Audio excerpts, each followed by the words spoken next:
Namaste Gurukulians, hope you are doing fine at home and revising the videos which I have already uploaded regarding this chapter. So today we are going to start with third video, that is part 3 of chapter 6 of class 12th biology. Okay? And the name of chapter is molecular basis of inheritance.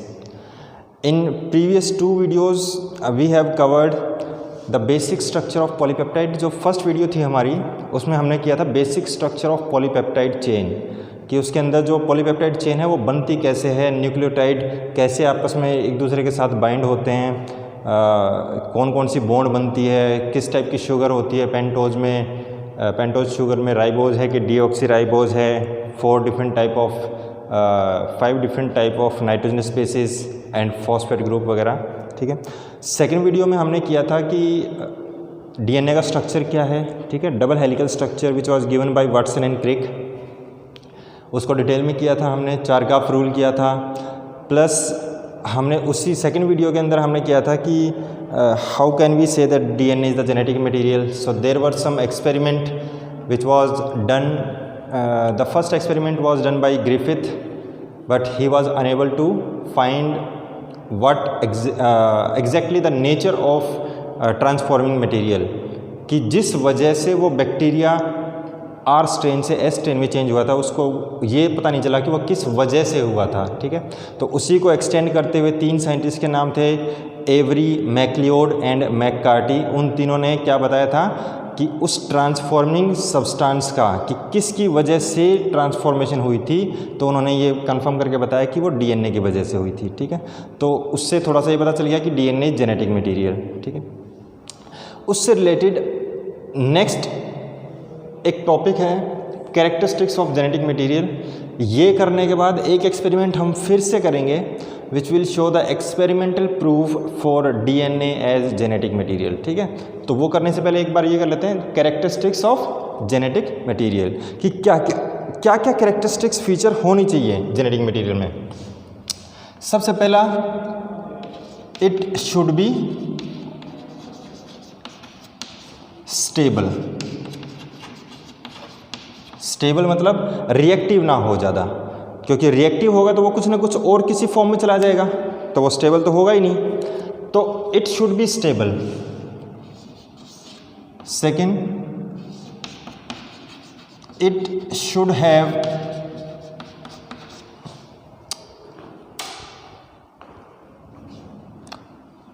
Have ability to duplicate.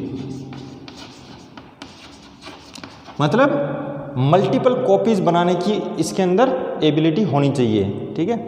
अगर वो multiple copies नहीं बनाएगा, 1 से 2 copy नहीं बनाएगा, तो next generation में pass on क्या करेगा. ठीक है. तो जब भी नेक्स्ट जनरेशन में उसने पास ऑन करना है तो अपनी 2 कॉपी बनाएंगे, एक ओरिजिनल उसमें रहेगी, नेक्स्ट कॉपी जो है वो नेक्स्ट जनरेशन में के अंदर पहुंचा दी. ठीक है. So it should have ability to duplicate. Third,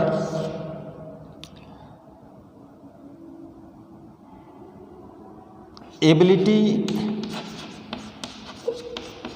to transfer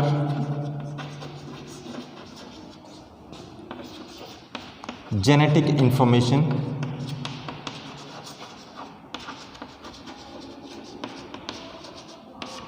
to next generation.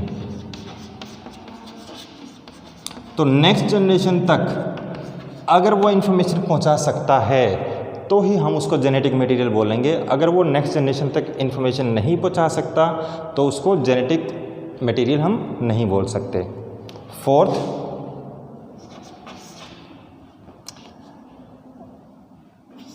It should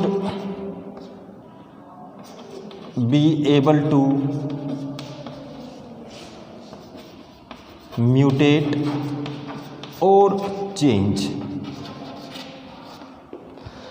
मतलब डीएनए के अंदर थोड़ी बहुत ये एबिलिटी होनी चाहिए कि वो चेंज कर सके थोड़ा बहुत अपने आप को, क्योंकि जब तक चेंजेस नहीं होंगे तब तक एवोल्यूशन में कोई रोल प्ले नहीं कर सकता। तो थोड़े बहुत चेंजेस जो हैं वो एक्सेप्टेबल होने चाहिए, तभी हम उसको एक अच्छा जेनेटिक मटेरियल मानेंगे।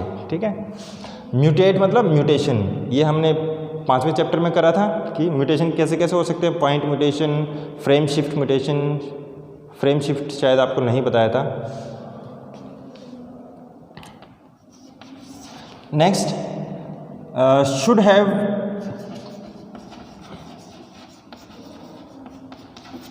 Repair system.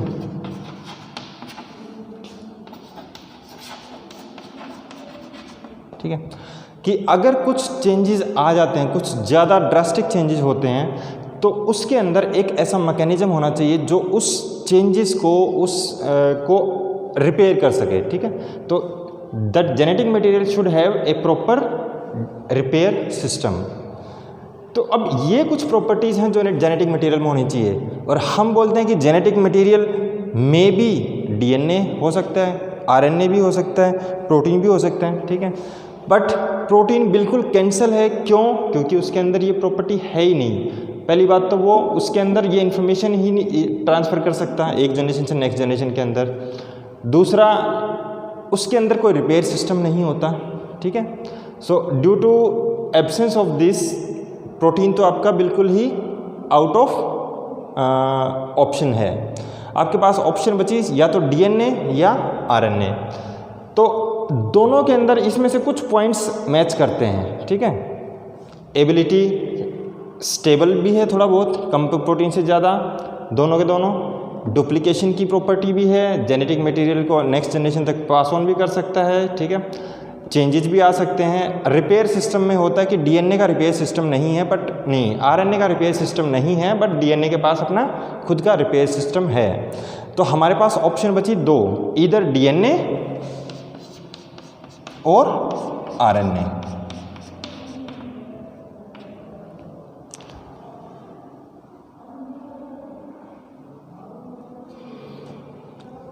ठीक है, सो इधर डीएनए और आरएनए। अब एक क्वेश्चन आता है आपका कि DNA and RNA both are considered as genetic material because of these characters, but out of these which is better genetic material. ठीक है, तो डीएनए और आरएनए में से बेटर कौन सा होगा?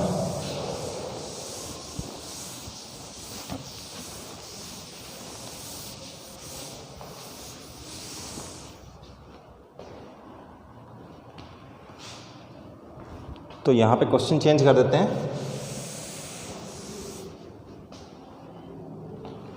Out of DNA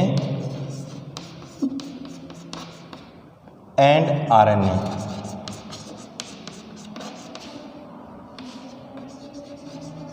which is better genetic material. ठीक है, सो ये क्वेश्चन डायरेक्टली पूछा जाता है आपका एनसीईआरटी में, सीबीएसई है। तो इसका आंसर क्या है? हम प्रॉपर्टी वाइज बात करेंगे। ठीक है, डीएनए इज मोर स्टेबल। ठीक है, and RNA is less stable. क्यों ये ज़्यादा स्टेबल है और वो कम स्टेबल है? Because first point, DNA is double standard,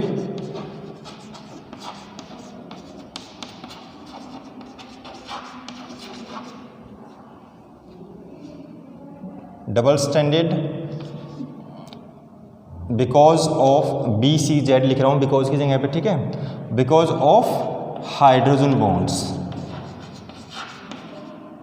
between them. RNA क्या है? It is single standard. Mostly RNA जो है वो सिंगल स्टैंडर्ड ही होता है। सेकेंड, डीएनए के अंदर हमने स्ट्रक्चर में पढ़ा था कि जब न्यूक्लियोटाइड का स्ट्रक्चर हमने देखा, राइबोज और डीऑक्सीराइबोज शुगर होती है। ठीक है, तो डीऑक्सीराइबोज शुगर में सेकंड पोजीशन पे जो है OH जो था, उस OH का O निकल चुका है। ठीक है, तो OH जहाँ पे भी ग्रुप होगा वो हाईली रिएक्टिव होता है, ठीक है। तो इस पे लिखेंगे less reactive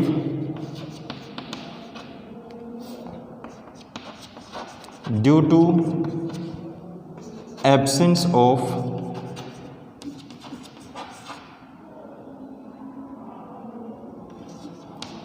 2-OH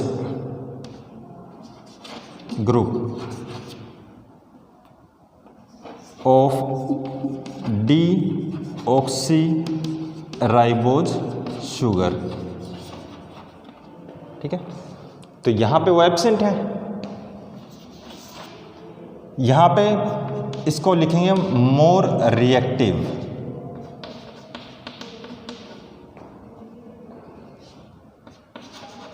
due to 2-OH group, hydroxyl group at 2' position.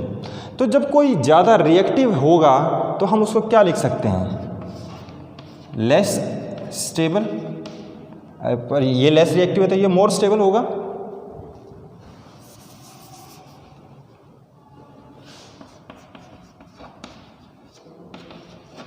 More stable, this is less stable. तो हमने बोला था पॉइंट कि भाई जो जितना ज़्यादा स्टेबल उतना ही अच्छा जेनेटिक मटेरियल, तो डीएनए ज़्यादा स्टेबल है। अच्छा ये पॉइंट तो लिखना ही नहीं चाहिए, ये तो हम ऊपर लिख ही रहे हैं, ठीक है। तीसरा पॉइंट, डीऑक्सीराइबोज जो होता है आपका डीएनए जो होगा उसके अंदर थाइमीन होता है। So thymine is more stable as compare to uracil. और आरएनए के अंदर क्या होता है, यूरेसिल होता है। So uracil is less stable.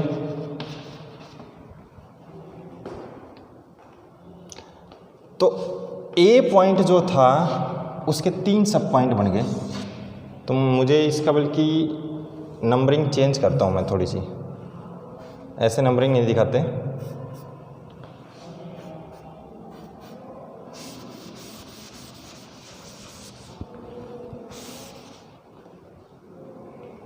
So this is first point, DNA is more stable, less stable। वो क्यों हुआ उसके रीजन में ऐसे लिख रहा हूँ, ठीक है।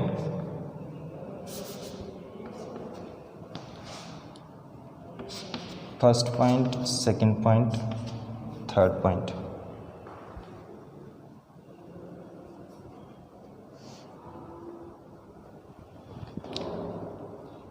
नेक्स्ट पॉइंट,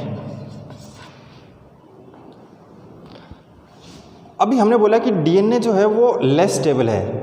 दूसरा हम ये कह रहे हैं कि डीएनए जो है वो रिएक्टिव कम है जबकि आरएनए रिएक्टिव ज़्यादा है। So DNA can not act as biocatalyst और enzyme.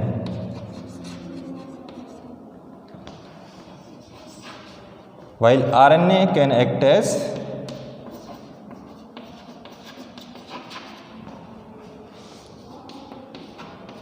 biocatalyst, for example ribozyme. So ribozyme जो है वो क्या है, एक RNA एंजाइम है। नाउ थर्ड, डीएनए जो है वो स्टेबल तो हो ही गया। दूसरा डीएनए जो है आपका थर्ड पॉइंट में आ गया, DNA has repair system, its own repair system. यहाँ पे लिखेंगे RNA does not have repair system.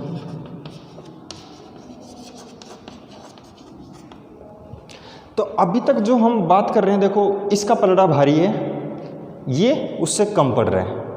पर अब एक पॉइंट आएगा कि डीएनए जो है आपका वो डिपेंडेंट है for its expression on RNA, जबकि आरएनए क्या है वो डायरेक्टली एक्सप्रेस करके प्रोटीन बना सकता है। DNA is dependent on RNA for its expression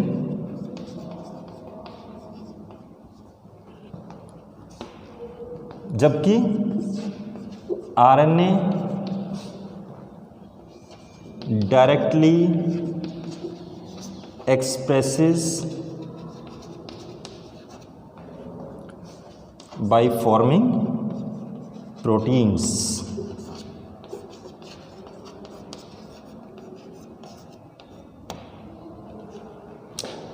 second video में हमने देखा था ना कि डीएनए से आरएनए बनता है, आरएनए से प्रोटीन बनता है, तो DNA is dependent on RNA, तभी उससे जाके आगे प्रोटीन बनेगा, तभी उसको बोलेंगे हम डीएनए एक्सप्रेस हुआ है। पर आरएनए तो डीएनए के ऊपर डिपेंडेंट नहीं है, ये डायरेक्टली कर सकता है।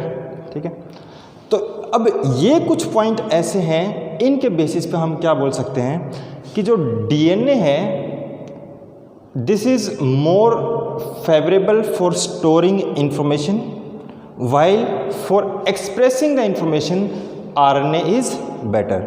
तो हम दोनों में से किसी एक को, दोनों का जो लेवल है वो अलग अलग हो गया, तो एक जो कंक्लूजन लिखेंगे, कंक्लूजन में लिखेंगे हम DNA is better for storing information while RNA is better in expression of traits और कैरेक्टर्स। ठीक है, तो ये क्वेश्चन जो है वो आपका डायरेक्टली सीबीएसई के अंदर पूछा जाता है, 2 नंबर का क्वेश्चन है। तो मैक्सिमम चीज़ जो है इसका पलड़ा भारी है, उसका कम है, फिर भी सिर्फ इस पॉइंट की वजह से हमने आरएनए को भी उतनी ही प्रेफरेंस दी है जितनी डीएनए को दी है। ठीक है, सो मोस्टली हमारी सेल्स के अंदर जो डीएनए होता है वो स्टोर रहेगा, स्टोर करके रखेगा हमारी इंफॉर्मेशन को जनरेशन टू जनरेशन।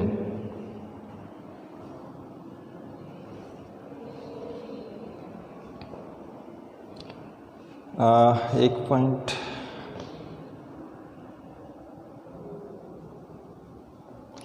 पॉइंट और ऐड कर सकते हैं इसके अंदर कि आरएनए जो है वो बहुत फास्टली म्यूटेट करता है। जैसे हमने बोला ना कि यहाँ पे आरएनए इज हाईली रिएक्टिव, तो वहाँ पे आरएनए जो है बहुत फास्टली म्यूटेट करेगा। तो जो वायरसेस होते हैं, वायरसेस का लाइफ स्पैन बहुत कम होता है, तो जल्दी म्यूटेट करने की वजह से दोज म्यूटेशंस में be harmful to the life of virus. पर डीएनए में ऐसा कुछ नहीं है, तो वो 5th पॉइंट भी हम लिख सकते हैं इसके अंदर। चलो यहाँ पे लिख देते हैं, आरएनए म्यूटेट्स फास्टर, मतलब जल्दी चेंजेज आते हैं उसके अंदर। सो some viruses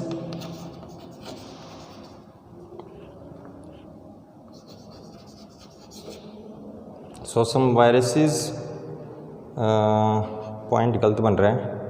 RNA mutates faster, so in some viruses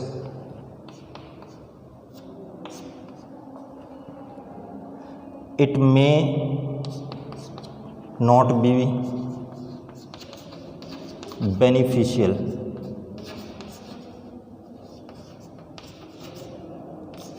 for viruses। तो इतना फास्ट म्यूटेट होना भी कोई अच्छी बात नहीं है। तो ये कुछ पॉइंट्स हैं जिसके बेसिस पे हम कह सकते हैं कि डीएनए और आरएनए दोनों ही अच्छे हैं genetic material, but storing information के लिए डीएनए ज़्यादा अच्छा है और एक्सप्रेशन के टाइम पे आरएनए ज़्यादा अच्छा मटेरियल है।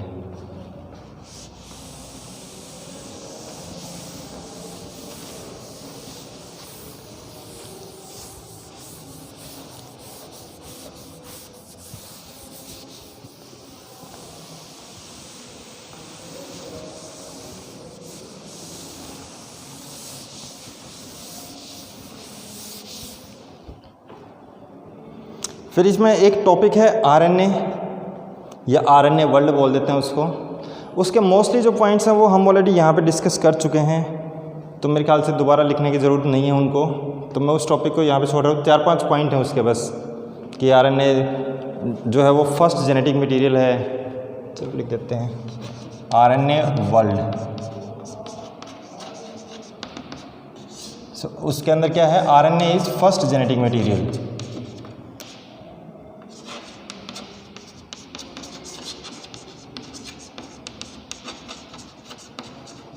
ऐसा हम क्यों बोल रहे हैं? क्योंकि आरएनए जो है वो डीएनए से कहीं ज़्यादा सिंपल है, सिंगल स्ट्रैंडेड है, उसके अंदर म्यूटेशन होने के चांसेस, चेंजेस होने के चांसेस जो हैं वो ज़्यादा हैं, और उन्हीं चेंजेस की वजह से ही आरएनए धीरे धीरे डीएनए में कन्वर्ट हुआ होगा। ठीक है, तो जितने सिंपल ऑर्गेनिज्म हैं, प्रीवियस ऑर्गेनिजम्स हैं, उनके अंदर आरएनए जेनेटिक मटेरियल है। ठीक है, for example viruses. So RNA is the first genetic material जिसके बेसिस पे ही डीएनए का डेवलपमेंट हुआ थ्रू म्यूटेशन। दूसरा पॉइंट सेम वही है, आरएनए एक्ट एज बायोकैटलिस्ट और एंजाइम्स, फॉर एग्जांपल राइबोजाइम। लिखने की ज़रूरत नहीं है, कोई अगर पॉइंट होगा तो मैं बता देता हूँ इसमें से नया।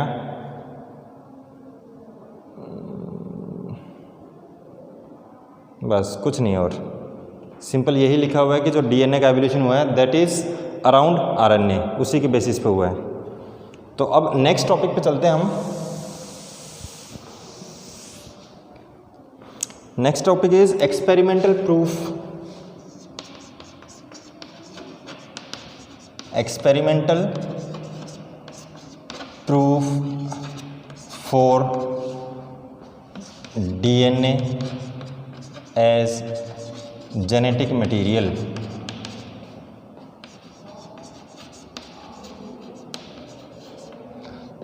देखो, अगर क्वेश्चन डायरेक्टली यही आए एक्सपेरिमेंटल प्रूफ, तो आपने ये देना है। ठीक है, अदरवाइज डीएनए जेनेटिक मटेरियल है, ये आपका जो biochemical nature of transforming principle experiment done by Avery, MacLeod and McCarty, उसने भी दिया था, उससे भी प्रूव हो गया था कि डीएनए ही जेनेटिक मटेरियल है। तो ये जो एक्सपेरिमेंट था it was given by Meselson and Stahl, नहीं, Hershey and Chase. Meselson and Stahl ने तो सेमी कंजर्वेटिव नेचर दिया था। Hershey and Chase experiment, this is also called as Hershey and Chase. Hershey and Chase, दो scientist थे, दोनों के surname है ये। ठीक है, हर्शे एंड चेज एक्सपेरिमेंट। तो इस एक्सपेरिमेंट में उन्होंने क्या किया कि एक होता है बैक्टीरियोफाज। बैक्टीरियोफाज, सो बैक्टीरियोफाज क्या है? This is a virus which infect bacteria. ठीक है, फाज जहाँ पे भी वर्ड आ गया मतलब ये एक वायरस है। अगर वो बैक्टीरिया के ऊपर अटैक करता तो बैक्टीरियोफाज, अगर वो प्लांट के ऊपर करता तो phytophage. Viruses which infect plants.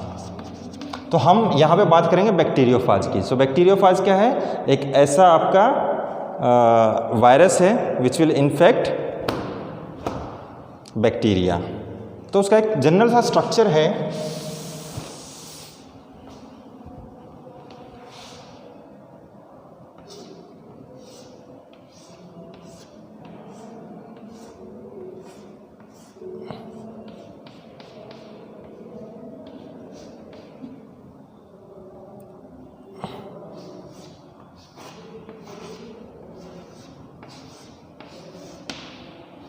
ये जो ऊपर वाला पार्ट है ये बाहर का, इसके अंदर यहाँ पे जेनेटिक मटेरियल है। ठीक है, this is called as protein capsule और कोट, प्रोटीन कोट। ठीक है, दिस इज जेनेटिक मटेरियल।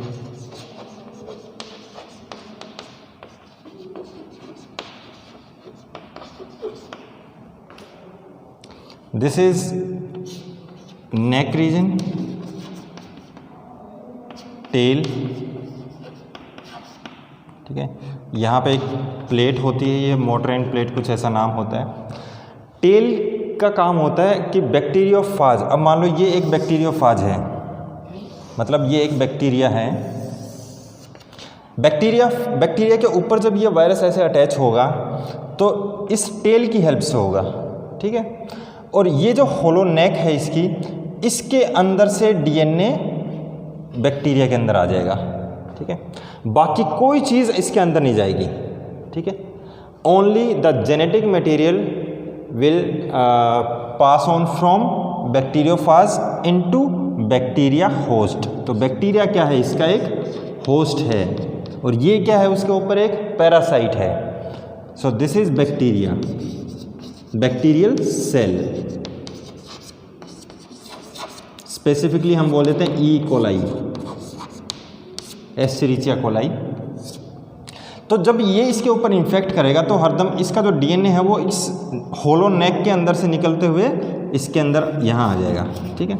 और जब यहाँ आएगा तो क्या होगा, यहाँ पे डीएनए आने से नए जितने भी पूरे इस डीएनए से पूरा का पूरा नया ऑर्गेनिज्म बनेगा यहाँ पे। तो इसके अंदर बहुत सारे बैक्टीरियोफाज बन जाएंगे,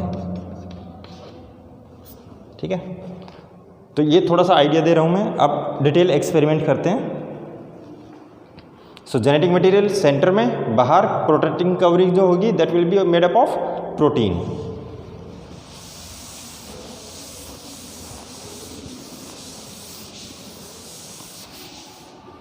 तो हर्शी एंड चेज ने किया क्या, यहाँ पे इसने दो एक्सपेरिमेंट जो है वो पैरेलली चलाए। उसने कुछ बैक्टीरिया जो है वो एक ऐसे कल्चर मीडियम के अंदर ग्रो करवाए, न्यूट्रिएंट मीडियम के अंदर ग्रो करवाए, जिसके अंदर नाइट्रोजन था वो नहीं, फॉस्फोरस जो था वो नॉर्मल नहीं था, ठीक है।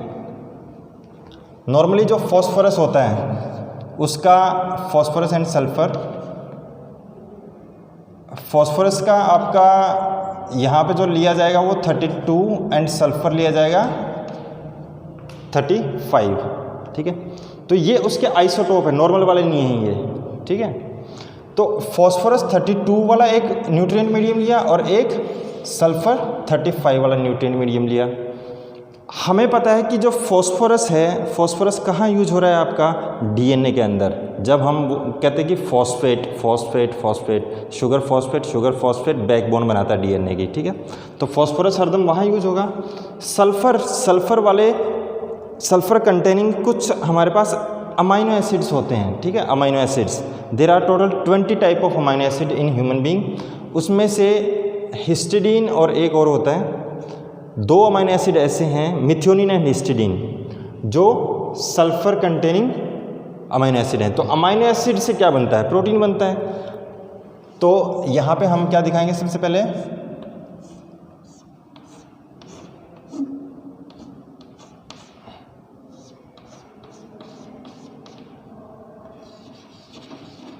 This is experiment 1। इसके अंदर हमने लिया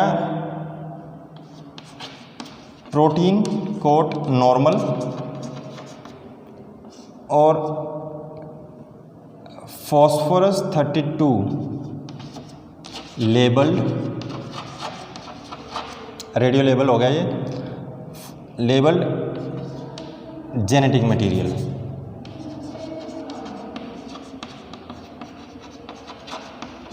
मतलब डीएनए। दूसरे एक्सपेरिमेंट में हमने क्या लिया, एक बैक्टीरियोफाज की कॉलोनी ग्रो करवाई जिसके अंदर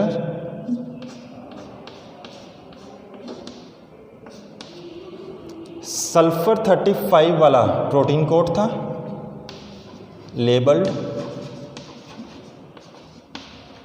प्रोटीन कोट या कैप्सूल बोल दो, और इसके अंदर यहाँ पे जो था डीएनए, नॉर्मल डीएनए, ठीक है, genetic material that is DNA.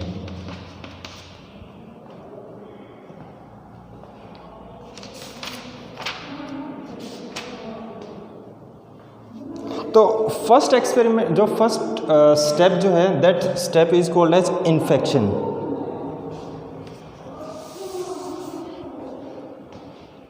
This is infection step.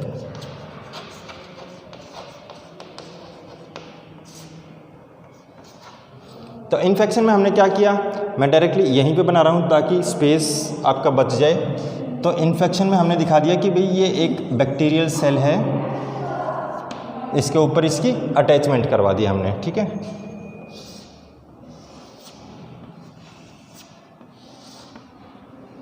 This is bacterial cell host.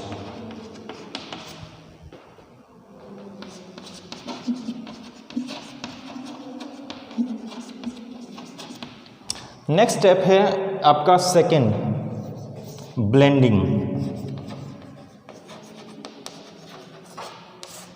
Blending के अंदर हम क्या करते हैं, जैसे ब्लेंडर होता है वो बिल्कुल एजिटेट कर देता है, एजिटेट मतलब ज़ोर ज़ोर से हिलाना। तो जब हम इस पूरे कल्चर मीडियम को, जिसके अंदर हमने बैक्टीरियल कॉलोनी के ऊपर बैक्टीरियोफाज जो है वो, चाहे वो प्रोटीन लेवल आपका लेवल था या फिर आपका डीएनए वाला लेवल था, ये जब हमने इस बैक्टीरियल कॉलोनी के ऊपर ग्रो करवाया, इन्फेक्शन करवाया, तो उसके बाद हमने उसको एजिटेट करवाया। एजिटेट मतलब ज़ोर ज़ोर से हिलाना, या ब्लेंडिंग करवाया। उस ब्लेंडिंग से क्या होगा, ये जो आपका बैक्टीरियोफाज था, इसका डीएनए तो पहले ही जा चुका होगा, ठीक है। तो ये चीज़ ऊपर वाली जो है वो हट जाएगी, तो आपकी सेल जो है वो यहाँ पे ऐसे रह गई और ये आपका अलग हो गया, ठीक है। सो सेकंड स्टेप में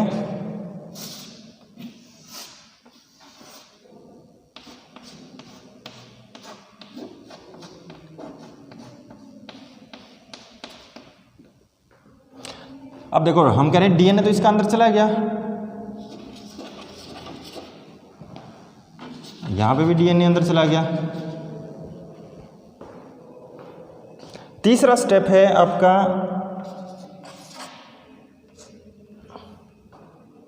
सेंट्रीफ्यूगेशन।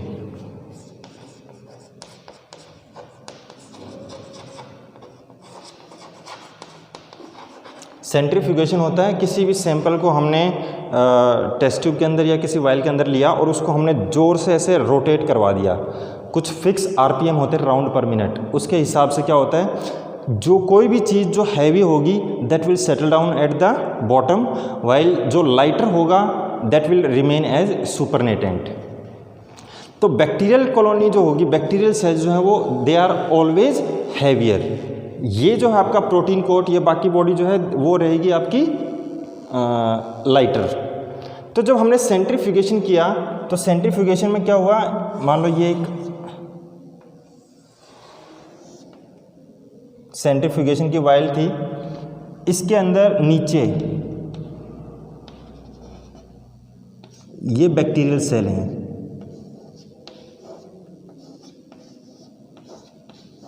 ठीक है, और यहाँ पे प्रोटीन कोट,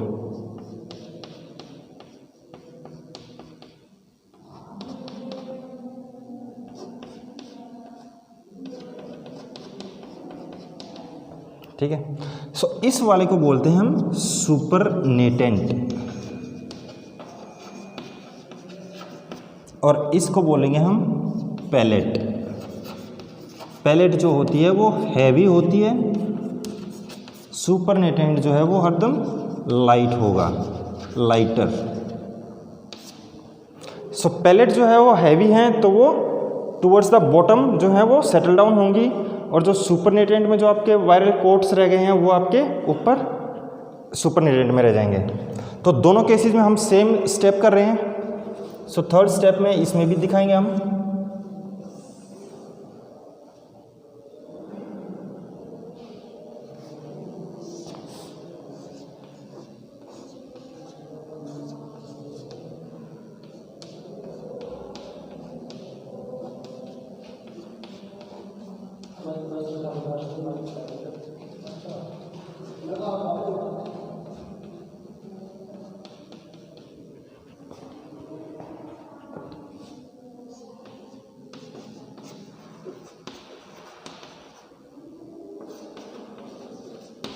प्रोटीन कोड्स बोल दो, या फिर इसको हम बोल सकते हैं वायरल कोड्स, ठीक है।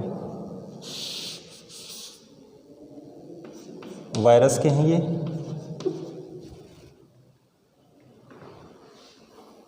Bacterial cell,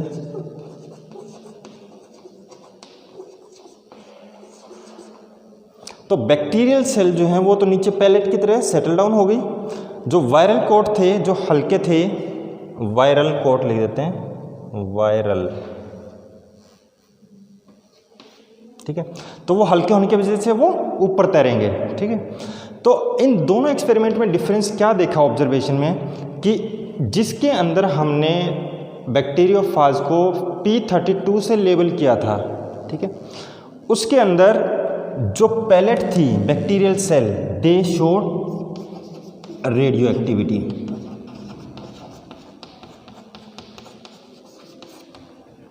while supernatant which is having viral coats they don't show any radioactivity। जबकि इस केस में हमने क्या देखा कि वायरल कोड जो है वो रेडियो एक्टिविटी शो करेंगे,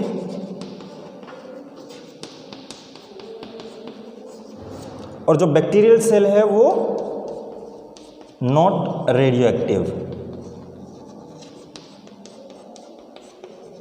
अब ऐसा क्यों हुआ? देखो, इसका डीएनए इसके अंदर गया, ठीक है। जब इसके अंदर गया है तो इसका डीएनए तो हमारा रेडियो लेवल था फॉस्फोरस 32 के साथ, तो जो रेडियो लेवल था इसी वजह से डीएनए यहाँ पे गया, और ये जब एज ए पैलेट हैवी होने की वजह से नीचे सेटल डाउन होगी तो यहाँ पे रेडियो एक्टिविटी शो होगी, ठीक है। जबकि इस केस में हमने सल्फर 35 सिर्फ इसका प्रोटीन कोट रेडियो लेवल करवाया था, डीएनए तो नॉर्मल था, तो यही डीएनए इसके अंदर गया बैक्टीरियल सेल के अंदर, तो ये बैक्टीरियल सेल जब नीचे पैलेट में सेटल डाउन करी तो यहाँ पे कोई रेडियो एक्टिविटी नहीं शो हुई। क्यों नहीं हुई? क्योंकि डीएनए तो हमारा नॉर्मल था। तो अब की बार रेडियो एक्टिविटी शो हुई सुपरनेटेंट के अंदर, ठीक है। और वो क्यों हुई? क्योंकि हमने वायरल कोट्स जो है प्रोटीन कोट्स, उसको हमने सल्फर 35 के साथ रेडियो लेबल कर दिया था। तो इस एक्सपेरिमेंट से हमें ये पक्का कंफर्म हो गया कि भाई जो डीएनए है वही जेनेटिक मटेरियल है, वही आपका अगली जनरेशन के अंदर पास ऑन हो रहा है, ना कि प्रोटीन कोड या कोई और दूसरी चीज़, ठीक है। So this is the conclusion of the experiment performed by Hershey and Chase, which is clearly shows that DNA is genetic material.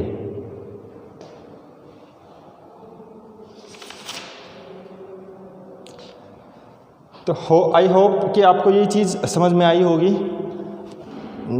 Next video जो हमारी होगी उसके अंदर हम कुछ और टॉपिक डिस्कस करेंगे, स्पेसिफिकली डीएनए रेप्लिकेशन या फिर semi conservative nature of DNA, और उसके लिए शायद मैं आपको कुछ वीडियोज़ भी दिखाऊं, ठीक है। तो एक बार इसको देखना दोबारा जाके, जहाँ पे भी आपको लगे कि थोड़ा सा कन्फ्यूज़न है आप दोबारा वीडियो देखना पॉज करके, ठीक है। जो इससे रिलेटेड थ्योरी पार्ट है वो आप डायरेक्टली लिख सकते हो किसी भी हेल्प बुक से, ठीक है। मैंने सिर्फ ये आपको एक्सपेरिमेंट समझा दिया।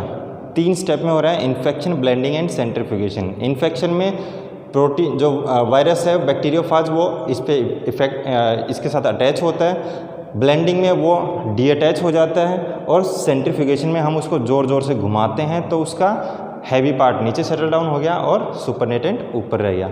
On the basis of presence of radioactivity whether it is present in protein coat और DNA, we are able to conclude that DNA is the genetic material, ठीक है बेटा। सो नेक्स्ट वीडियो में हम कुछ और टॉपिक करेंगे, तब तक के लिए थैंक यू, गुड बाय।